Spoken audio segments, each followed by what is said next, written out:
এই যে আমরা যে লাইটটা এখানে ব্যবহার করছি, এই লাইটটাকে আমরা চাইলে সূর্যের মতো বানাইতে পারি। সূর্য, ওই যে আপনারা যে সিনারি তৈরি করছেন না, ওই সিনারিতে সূর্য দিতে চাইলে দিতে পারবেন, যদি আপনি দেখাইতে চান যে সূর্য আছে। এখন এই লাইটটাকে কিভাবে সূর্য বানানো যায়, এই লাইটকে সূর্য বানানোর জন্য দেখেন একটা ওয়ে, সেটা হচ্ছে atmosphere and effects. Atmosphere and effects, ঠিক আছে? এটা এক্সপান্ড করবেন যখন লাইট সিলেক্ট আছে, লাইট যখন সিলেক্ট আছে তখন অ্যাটমসফিয়ার অ্যান্ড ইফেক্টস। কারণটা কি, আমরা এখন রেন্ডার করলে এখানে শ্যাডো পাচ্ছি লাইট, কিন্তু লাইটটা দেখতে পাচ্ছি না, কিন্তু আমরা লাইটটা দেখতে চাই। তাহলে লাইট সিলেক্ট অবস্থায় অ্যাডে ক্লিক করে লেন্স ইফেক্টস,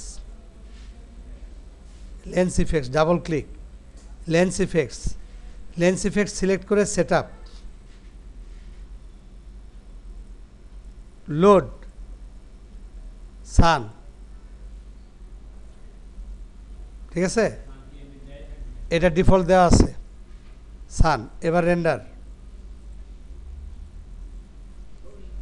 সূর্যটা অনেক বড় হয়ে গেছে, এখন এটাকে আমরা ছোট করব, ঠিক আছে? দেখেন একদম ঝলসে হয়ে গেছে না? ছোট করব কিভাবে, এখানে একটা ইন্টারঅ্যাক্টিভ অপশন আছে, এটা অন করেন। তাহলে হবে কি, আপনি ভ্যালু চেঞ্জ করলে ইনস্ট্যান্ট এখানে আউটপুটটা দেখতে পাবেন। এবার এই যে দেখেন, এটার সাইজ আছে 100, এটা আমরা 20 করি, হয়েছে ছোটো? হ্যাঁ, আরও চাইলে আরও ছোটো করতে পারেন, 10। দেখেন এভাবে আমরা চেঞ্জ করতে পারলাম। তার মানে এখন এই পদ্ধতিতে আপনি কিন্তু শুধু যে আলোটা পড়ছে তা না, আপনি লাইটটাও দেখাতে পারেন। ক্লিয়ার? আচ্ছা, এটা করেন তো দেখি। দেখেন এইগুলা দেখাইতে কিন্তু আমার 2 মিনিটও লাগে না, বুঝছেন তো? হ্যাঁ, কিন্তু ওকে। তো এখন দেখেন এখানে আরও অনেক প্যারামিটার্স আছে, এগুলো চেঞ্জ করে আমরা এই লাইটটাকে অনেকভাবে মডিফাই করতে পারি। ধরেন এই লাইটে এই যে আমরা যে সূর্যের ইফেক্টটা দেখলাম, এই সূর্যের ইফেক্টটা আমরা বাদ দিয়ে অন্য ইফেক্ট একটু ট্রাই করব।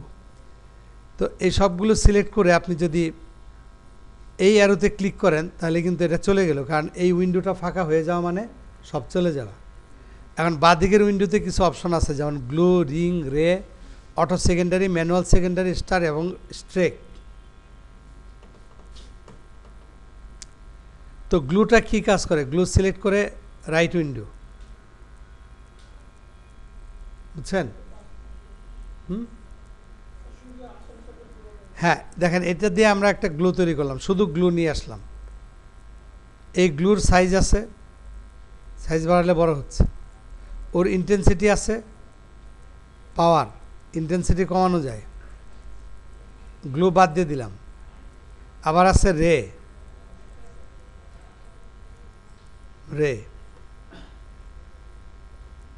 এই রের সাইজ আছে এখানে, এই যে আমরা রের সাইজ কম বেশি করতে পারি, তার ইন্টেন্সিটি আছে।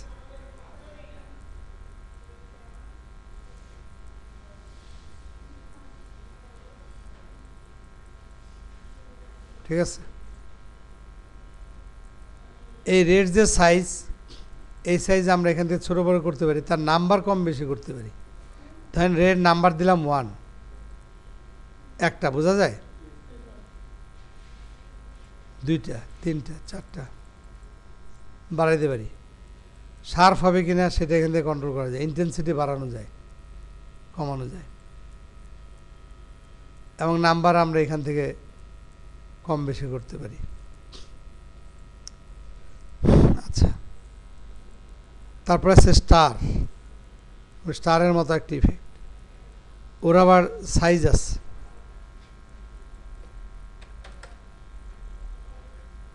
10, 5, উইথ হাইস্ট 10। না, এটা আলোটা যেমন আছে তেমনই পড়তেছে, ওর শেপ চেঞ্জ হচ্ছে। আমরা এখানে বিভিন্ন ধরনের শেপ ক্রিয়েট করতে পারতেছি।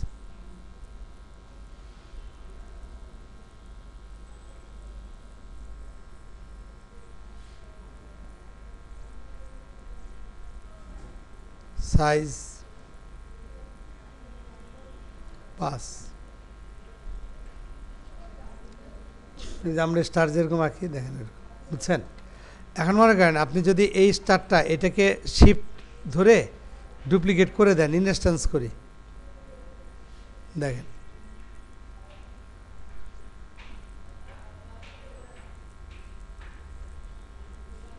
হুম, হ্যাঁ করা যাবে।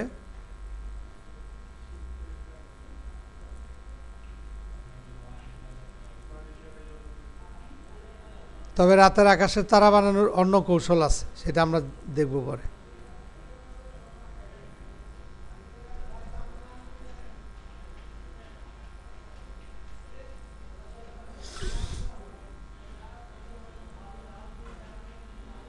বুঝছেন? আমরা এরকম বানাতে পারবো। ওকে, তো যাই হোক দেখেন এটা ঝলসাই গেছে, কারণ অনেক আলো, তো আলোর পরিমাণ বেশি হয়ে গেছে।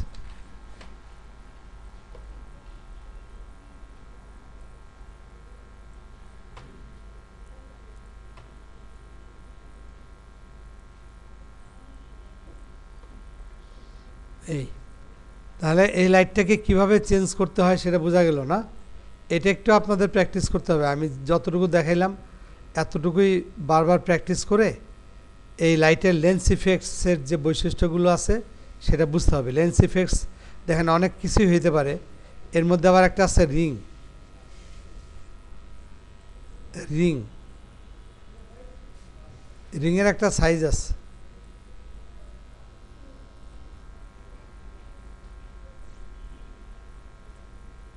এই হচ্ছে রিংয়ের প্যারামিটার।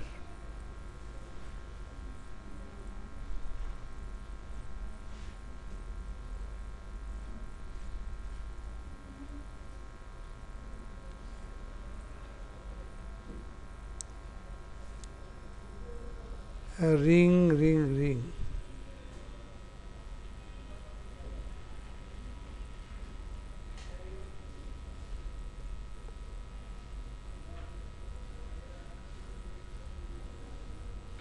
এই হচ্ছে রিং। এই যে আমরা যদি রিংয়ের সাইজ,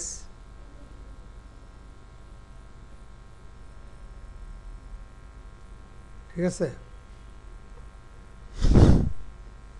রিংয়ের ইন্টেন্সিটি আছে। অনেক রকমের জিনিস তৈরি করা যেতে পারে। এখানে আবার আছে স্ট্রেক।